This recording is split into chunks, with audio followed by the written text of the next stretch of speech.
Caw, caw! Cried Charlie the Crow. He was so thirsty. The sun was hot. Charlie needed water. Charlie flew over the forest. He looked and looked. Where was the water? Caw, caw! I'm saved! Finally, Charlie saw something sparkle. Could it be water? Charlie flew quickly toward it. He was so happy.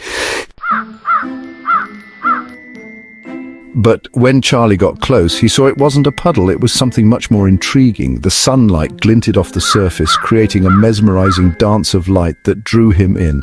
Charlie had always been a curious bird, and this was no exception. He fluttered closer, his eyes wide with wonder. It was a small pond.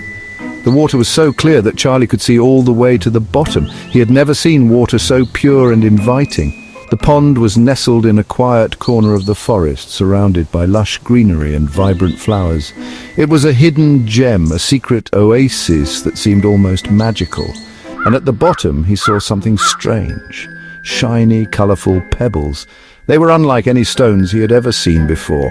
Each pebble was a different colour, and they sparkled as if they had their own inner light. Charlie's heart raced with excitement. What could these pebbles be? Why were they here in this hidden pond? The pebbles glowed and shimmered. It was as if they were alive, each one pulsating with a gentle, magical energy. Charlie couldn't take his eyes off them. He felt a strange pull, an irresistible urge to get closer and examine them. The colors were so vivid, so enchanting that he felt like he was in a dream. Charlie had never seen anything like them.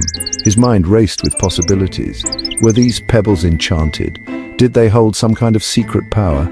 He had to find out. His curiosity was too strong to resist. He had to have one of those pebbles, to hold it in his beak and feel its magic. He had to have one. With a determined flutter, he reached out with his beak. The water was cool and refreshing as he dipped his head in. He carefully selected a pebble, a beautiful red one that seemed to glow brighter than the rest. As he picked it up, he felt a strange sensation, a tingling that spread through his beak and down his feathers. Whoa!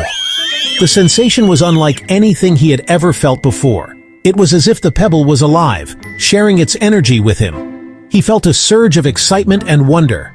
What was happening? What kind of magic did this pebble hold? Carefully, Charlie dipped his beak into the water. He wanted to make sure he didn't lose the pebble. The water rippled gently around him, and he felt a sense of calm wash over him. It was as if the pond itself was welcoming him, inviting him to discover its secrets. He picked up a red pebble. It was smooth and warm to the touch, and it seemed to hum with a gentle energy. Charlie felt a connection to the pebble, as if it was meant for him. He held it carefully in his beak, marveling at its beauty and the strange power it seemed to hold. As soon as he touched it, something amazing happened. A burst of light surrounded him, and he felt a rush of energy. It was as if the pebble was sharing its magic with him, filling him with a sense of wonder and possibility. The world around him seemed to glow with new colors, and he felt a sense of joy and excitement. The red pebble made him talk. Charlie couldn't believe it. He opened his beak and words came out. "Hello," he said, his voice clear and bright. He had never spoken before, and the sound of his own voice filled him with amazement. The pebble had given him a gift, a magical ability that he had never dreamed of. Charlie knew that his life would never be the same again. Charlie couldn't believe it. He could talk. He tried another pebble, a blue one this time. Zoom! Suddenly, Charlie could fly super fast. He zoomed around the pond, laughing. Each pebble Charlie tried gave him a different power.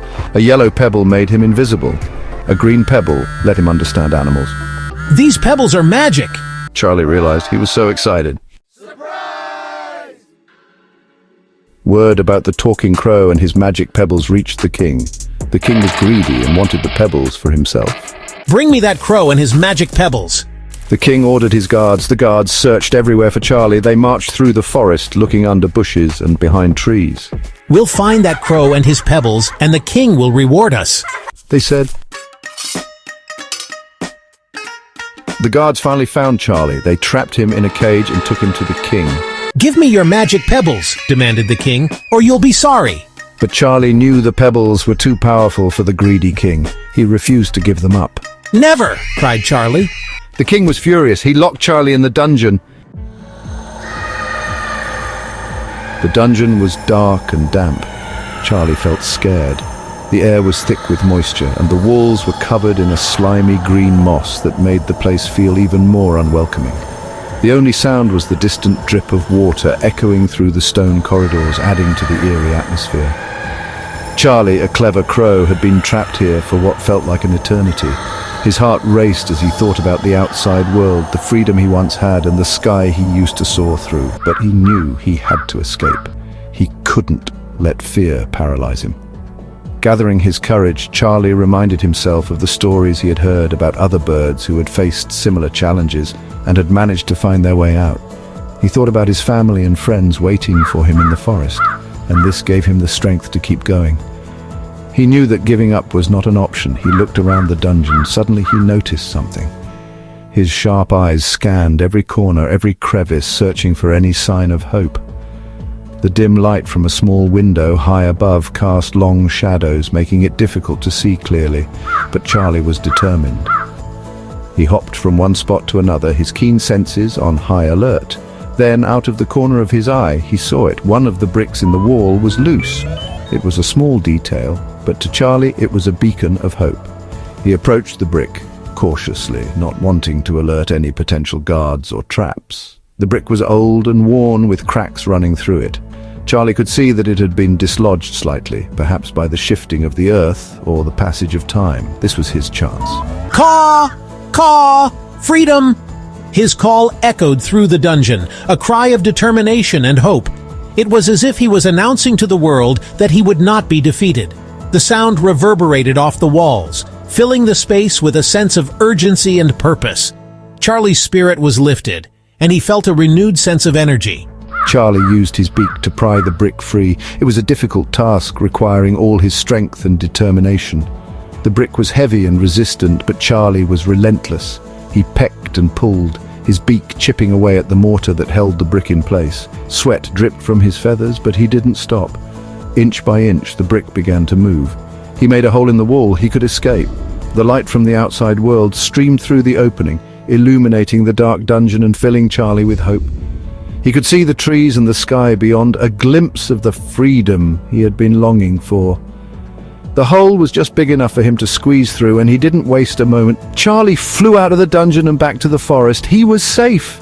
The cool breeze ruffled his feathers as he soared through the trees, the familiar sights and sounds of the forest welcoming him back. He felt a sense of relief and joy that he had never experienced before. Charlie had faced his fears and emerged victorious. He was free, and he would never take his freedom for granted again. Charlie knew he couldn't keep the magic pebbles a secret. He gathered all the animals in the forest. These pebbles are magic. They can do amazing things. Charlie shared the pebbles with the animals. The rabbit could hop super high, the squirrel could talk, the deer could run faster than the wind. The forest was filled with laughter and joy. The animals loved their new abilities. Charlie watched the animals play. He realized something important. The pebbles were powerful, but they were even better when shared. We can use the pebbles to help each other. We can make the forest a better place for everyone. The animals agreed. They used the pebbles to help each other, to share, and to care for their forest home. The forest had never been so happy. The trees swayed gently in the breeze, their leaves rustling like whispers of joy. Birds chirped melodiously, creating a symphony that echoed through the woods. The air was filled with the sweet scent of blooming flowers, and the ground was carpeted with a vibrant tapestry of wildflowers. Every corner of the forest seemed to be alive with the spirit of happiness and contentment. The animals lived in harmony, using the magic pebbles for good. Squirrels shared their acorns with rabbits, and deer guided the smaller creatures to the best grazing spots. The magic pebbles had brought a sense of unity and cooperation among the animals. They had learned to use the pebbles not for selfish gains, but to help one another and ensure that everyone had enough. The forest had become a place where every creature, big or small, felt valued and cared for. And Charlie, the once thirsty crow, was now a wise leader. He perched majestically on the highest branch, his eyes scanning the forest with a sense of pride and responsibility. Charlie had come a long way from the days when he was desperate for water. He had grown wiser and more compassionate, always ready to lend a helping hand or offer a word of advice to those in need. The other animals looked up to him not just because of his wisdom, but because of his kindness and generosity. He had learned that true magic wasn't just about power. It was about understanding, empathy, and the willingness to make sacrifices for the greater good. Charlie often spent his evenings reflecting on the lessons he had learned. He realized that the magic pebbles were just a tool. The real magic lay in the hearts of those who used them. It was the love and compassion that the animals showed towards each other that made the forest a magical place. It was about kindness, sharing, and using what you have to help others. The animals had created a community where everyone looked out for one another. They shared their resources, helped each other in times of need, and celebrated each other's successes. The forest had become a place of abundance, not because of the magic pebbles, but because of the spirit of generosity that permeated every corner. The animals had learned that by working together and supporting each other, they could create a paradise where everyone thrived. And so, the crow and the magic pebbles became a legend, a story passed down from generation to generation. The glowing pebbles were a reminder of the power of unity and kindness. The animals would often gather around the ancient tree where the pebbles were first found, sharing stories of Charlie and the magic pebbles. These tales were not just about the past, they were lessons for the future, teaching the young ones the importance of compassion and cooperation. A story told to remind everyone that even the smallest creature can make a big difference. The legend of Charlie and the magic pebbles became a beacon of hope and inspiration. It taught the animals that no matter how small or insignificant they might feel, they had the power to create change. The forest thrived because of the collective efforts of its inhabitants, each one playing a crucial role in maintaining the harmony and happiness of their home. And so, the story of the crow and the magic pebbles lived on, a timeless reminder of the magic that lies within us all.